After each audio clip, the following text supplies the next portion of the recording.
Et bien bonjour, bonsoir, j'espère que vous allez bien, c'est Flo, aujourd'hui on se retrouve pour parler des premiers spoilers du chapitre 1134 de One Piece. Avant que la vidéo ne démarre, je vous rappelle, si vous voulez soutenir la chaîne, suivre les prochaines vidéos, n'oubliez pas de vous abonner.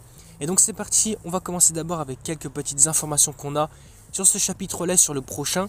Donc on sait que celui-ci c'est officiellement le dernier de 2024, mais on va avoir les premiers spoilers du prochain chapitre, le 1135e, qui devrait arriver donc à peu près entre le 24 et le 27 décembre. Sauf que le chapitre il sortira que officiellement le 5 janvier. Du coup voilà quelques infos et on peut commencer avec ce chapitre-là 1134 qui s'intitule La bibliothèque des hiboux. Ok, donc le chapitre va démarrer sur Luffy qui va remercier Zoro d'avoir sauvé la vie de Robin. Ok, donc on revient là où on s'était laissé au précédent chapitre avec les retrouvailles de Zoro et de Robin. C'était émouvant, vraiment c'était incroyable. Après ça, on voit que Lilith va apporter ses affaires et il va s'avérer qu'elle a un clone de Vegapunk. En fait, c'est Stella, ok, qui est avec elle quelque part. Donc, elle a des projets pour Elbaf. Ok, bah ça peut être intéressant de voir ce qui peut être développé par la suite.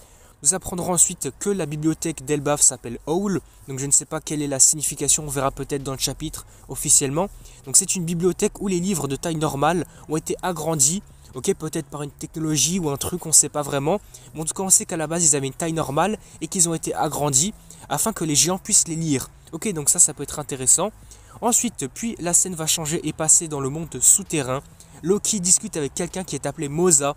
Oh là là, attends, là ça peut être grave intéressant. Là on voit une nouvelle apparition de Loki qui discute avec quelqu'un qui est appelé Moza, on ne sait pas qui c'est. Là ça peut être grave intéressant.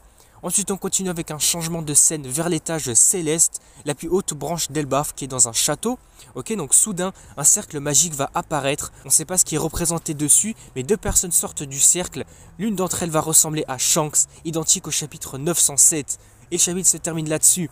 Attends, mais ça peut être une grosse dinguerie. Alors c'est vrai que pour l'instant, j'ai l'impression peut-être que les leakers ont trop vendu le chapitre, je sais pas, ils nous ont trop hypé pour peut-être pas grand-chose.